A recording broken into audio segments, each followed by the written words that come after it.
और फिर ये डिसाइड करें कि किस यूनिवर्सिटी को आपने चूज़ करना है।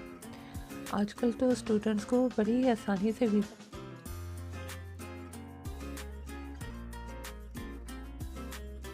अस्सलाम वालेकुम, कैसे हैं आप सब?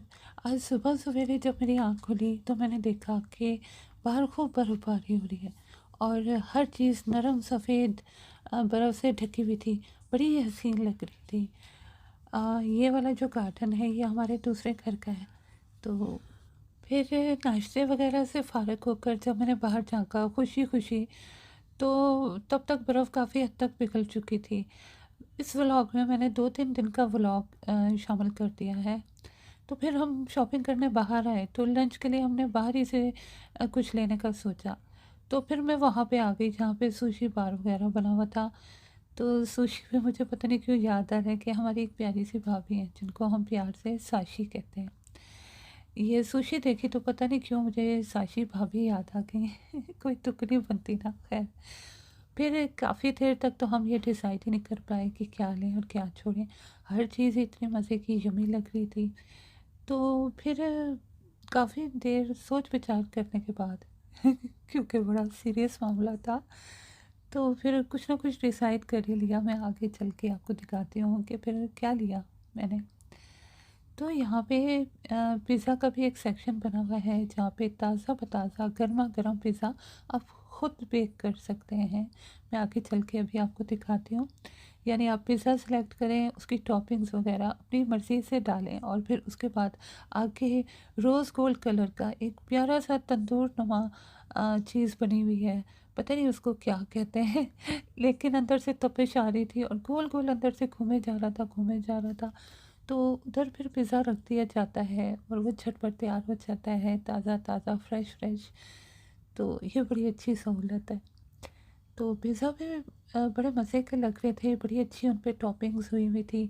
हम तो बाहर से ले तो आमतौर पे यहाँ से वेजिटेरियन पिज़्ज़ा ही लेते हैं क्योंकि ऑब्वियसली हलाल तो होता नहीं है। तो फिर नूडल्स वग़ैरह भी मैंने देखे, काली वाली नूडल्स भी मैंने पहली दफ़ा देखी है। वैसे हमने कभी ट्राई नहीं की, बल्कि देखी भी मैंने पहली ही दफ़ा है। और सैलेड वग़ैरह भी पड़े हुए थे, सॉसेस वग़ैरह भी खूब पड़ी हुई थी। हर चीज़ का इंतज़ाम था। मैं सोच रही थी कि ऐसा तो नहीं है कि यहाँ पास्ता वग़ैरह भी बनाने की सहूलत हो, है? कुछ समझ में नहीं आया। ये सॉसेस भी बड़े मज़े की थी, लेकिन मेरे पास इतना टाइम नहीं था कि मैं इनको तफ़सील से देख सकती कि कौन-कौन सी थी। और यहाँ पे टिश्यू पेपर और वुडन फ़ोर्क्स वग़ैरह भी पड़ी हुई थी कि वहीं बैठ के आप शुरू हो जाएँ, बिस्मिल्लाह करें, खाना खाना शुरू कर दें। तो ये वाला है वो तंदूर या ओवन, पता नहीं इसको क्या कहते हैं। अगर आपको पता है तो कमेंट्स में बताइएगा। अंदर से इतनी तपिश आ रही थी जब मैं करीब गई और ये अंदर से गोल-गोल घूम रहा था। यानी यहाँ पे पिज़्ज़ा रख के आप फ़ौरन बनवा सकते हैं। और उसके बाद यहाँ पे ये भी सहूलत है कि यहाँ पे फ़्रेश ऑरेंजेस का आप जूस खुद इस मशीन के थ्रू निकाल सकते हैं। बोतलें भी यहीं पड़ी हुई हैं और ये बहुत अच्छी बात है। और गर्मियों में मैंने सोचा है कि यहाँ आके फ्रेश ऑरेंज का जूस निकाल के देखेंगे। कई दफ़ा मैंने लोगों को देखा है निकालते हुए, लेकिन मैं जल्दी में ही होती हूँ तो कभी निकालने की फुर्सत नहीं मिली। अब आप सोचेंगे ऐसा क्या करती है, कैसे फुर्सत ही नहीं होती। खैर ये था जो मैंने डिसाइड किया था लेने के लिए। और चॉपस्टिक भी मैंने ले ली थी, हालाँकि ख़ाक आता है मुझे चॉपस्टिक से खाना। हाँ, लेकिन हमारी भाभी जो माशाल्लाह से चाइनीज़ हैं, उनको तो खूब आता है, उन्हीं से सीख लूँगी। तो फिर उसके बाद अम्मी की हॉस्पिटल में अपॉइंटमेंट थी, तो फिर हम वहाँ आ गए थे और कार पार्क की जगह ही नहीं मिल रही थी। तो अम्मी इतने दूर चल के नहीं जा सकती हैं, तो मैं यहीं खड़ी होके कोई जगह खाली होने का वेट कर रही थी। बड़ा प्यारा मौसम हो रहा था, सुबह-सुबह का वक़्त था। तो यहाँ से फिर लंबी वॉक यहाँ से भी करनी पड़ती है। तो फिर यहाँ से वॉकिंग करते हुए हम अस्पताल की तरफ बढ़े और ये यहाँ का सबसे बड़ा हॉस्पिटल है। यहाँ पे सारी जदीद सहूलतें हैं और मज़े की बात ये है कि मैं भी यहाँ पे पैदा हुई थी, काफ़ी साल पहले पुराने वक़्तों की बात है। तो 2017 में ना अम्मी की तबीयत अचानक बहुत ख़राब हो गई थी और इनको हॉस्पिटल में दाखिल कराना पड़ा था। खैर तबीयत तो इनकी पहले ही से थोड़ी सी ख़राब थी, मगर डॉक्टरों को समझ में नहीं आती थी। खैर फिर वो इसी हॉस्पिटल में 2 महीने दाखिल रही थी। और यहाँ के यूके के जीपीज़ की ये बात है कि वो पहले तो वो लापरवाही करते हैं, मगर एक दफ़ा जब बंदा हॉस्पिटल में दाखिल हो जाए ना, फिर वो बड़ी मेहनत के साथ बड़े अच्छे तरीके से इलाज करते हैं और फ्री इलाज करते हैं। जितने भी स्कैन्स होते हैं या टेस्ट वगैरह होते हैं, बड़ी अच्छे तरीके से लुक आफ्टर की जाती है। खैर तो फिर मैं आपको बता रही थी अम्मी के बारे में कि वो बड़ा ही मुश्किल वक्त था। और अम्मी को वो बीमारी है कि जिसमें खुद ही का इम्यून सिस्टम अपनी बॉडी पे अटैक करता है और इसमें स्टेरॉइड्स वगैरह दी जाती हैं इस कंडीशन को कंट्रोल करने के लिए। तो दूसरी एक बात मैं आपसे करना चाह रही थी कि अ, अ- पिछले अपने व्लॉग में मैंने आपसे ज़िक्र किया था थोड़ा सा कि मैं आपको इमिग्रेशन लॉ के बारे में बताऊंगी, जो भी मेरे पास इंफॉर्मेशन या नॉलेज है। लेकिन मैंने एक बड़ी गलती की, मैं ये बताना भूल गई कि मैं कब बताऊंगी। तो इस बारे में मैं काफ़ी सोच विचार कर रही थी कि या तो एक फुल व्लॉग बनाया जाए इस बारे में, या वक्तन फ़वक्तन अपने व्लॉग्स में मैं थोड़ा थोड़ा इन्फॉर्मेशन आपको देती रहूं। तो फिर मैंने सोचा कि पूरा व्लॉग बनाने की तो पता नहीं कब नौबत आएगी, तो यही तरीका बेहतर रहता है।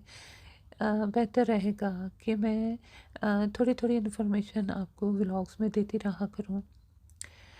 तो इस बारे में मैं आपको आज थोड़ा सा बताऊंगी स्टूडेंट वीज़ा के बारे में। तो अगर आप स्टूडेंट वीज़ा लेना चाहते हैं तो सबसे पहले तो आपको ये डिसाइड करना पड़ेगा, या आप ये डिसाइड करें कि आप किस कोर्स में एडमिशन लेना चाहते हैं, और फिर ये डिसाइड करें कि किस यूनिवर्सिटी को आपने चूज़ करना है। आजकल तो स्टूडेंट्स को बड़ी आसानी से वीज़ा मिल रहा है और यहाँ की यूनिवर्सिटीज़ भी टॉप क्लास है। मगर ये ध्यान में रखें कि एक्सपेंसिव बहुत है। अराउंड 15-20 लाख रुपए में आप एक सेमेस्टर की फ़ीस अदा कर सकते हैं रफली। दूसरी बात यह है कि कभी भी अपने पैसे किसी को ना दें, चाहे वो इमिग्रेशन लॉयर हो या ट्रैवल एजेंट हो या कोई और बंदा हो जो आपको ये लारा दे रहा हो या सबस पाक दिखा रहा हो कि आप इसको पैसे वगैरह दे दें तो आपको वीज़ा दिला देगा। उसके पास कोई वीज़ा नहीं होता है, उसके झांसे में आप हरगिज़ ना आए, ठीक है। और आप जिस भी यूनिवर्सिटी में वीज़ा लेना चाहते हैं, पहले तो ये देखें कि उनका पाकिस्तान में कोई नुमाइंदा है या नहीं है।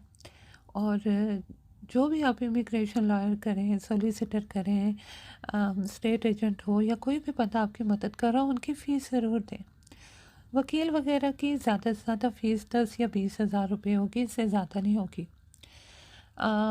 बाकी की जो यूनिवर्सिटी फ़ीस है वो तो आपको यूनिवर्सिटी वालों को डायरेक्ट ही अदा करनी होगी जब आप उनके कोर्स के लिए यूनिवर्सिटी में अप्लाई करेंगे।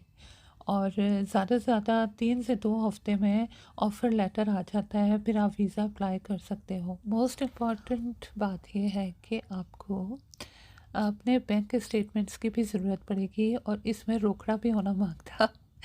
ये सिर्फ शो करना है, किसी को आपने पैसे देने नहीं है। और एक ज़रूरी और बहुत अहम बात भी ये है कि गलत बयानी से हरगिज़ काम ना लें। 30 से 40 लाख रुपीज़ बैंक में होना चाहिए। ज़ाहिर है आपको ये शो तो करना होगा ना कि आप अफोर्ड कर सकते हैं। और तीसरी सबसे इम्पॉर्टेंट बात ये है कि स्टूडेंट्स को 20 आवर्स वीकली जॉब करना अलाउ होता है। और फिर जैसे ही स्टडी कंप्लीट होती है, जैसे आपने 3 साल में कोई डिग्री डिप्लोमा या कोर्स वगैरह किया है, तो फिर आपको 2 इयर्स का पोस्ट स्टडी वर्क PSW जो 2 साल का होता है, यानी वर्क परमिट मिल जाता है, और फिर यूके के अंदर रहकर, और ये 2 साल के लिए मिलता है। फिर जब आपको PSW यानी वर्क परमिट मिलेगा और जिस एम्प्लॉयर के साथ आप 2 साल काम करेंगे, तो फिर अगर वो आपके काम से सेटिस्फाई होगा तो वो आपको जॉब ऑफ़र कर देगा। तो फिर आपको मज़ीद 3 साल काम करने पड़ेगा, और 5 सालों के बाद यूके आपको इनडेफिनेट स्टे दे देगा। और इनडेफिनेट स्टे होता है, पीआर और फिर पासपोर्ट मिल जाता है।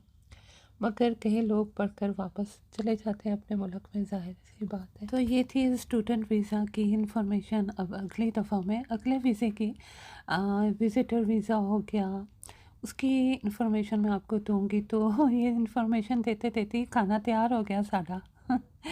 तो आज का व्लॉग बस यहीं तक था। दुआओं में याद रखिए, जल्द मुलाकात होगी इंशाल्लाह ताला। अल्लाह हाफ़िज़।